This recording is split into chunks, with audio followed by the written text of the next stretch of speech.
Give it to God. You've been holding on to all this stress and all this worry and all this weight and all these burdens for so long. You've been holding on so tight, trying to do it by yourself, trying to control everything. But God wants you to give him all of that junk. The Bible literally says, give God all your cares and all your worries because he cares about you. Notice it didn't say give God some of your worries and some of your cares. No, it said give him all them joints. Why? Because it says God cares about you. God is a good father and you are his child. And he literally wants you to give him your problems. You're not a burden to God. I know you've been holding on to something for so long.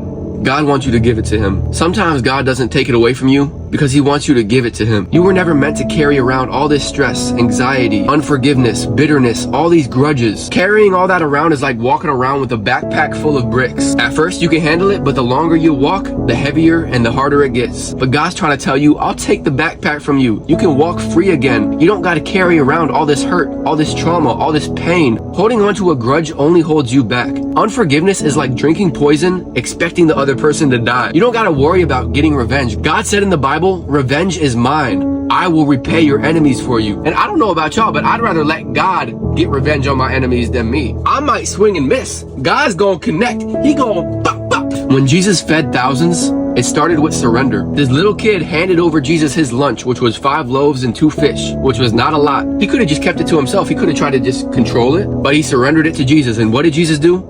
He multiplied them joints and he fed thousands of people. In the kids' hands, that food was limited, but in God's hands, that food multiplied. Stop trying to hold on to whatever you got. Give it to God because he can do way more with your surrender than you can do with your control. Can I get an A? Man.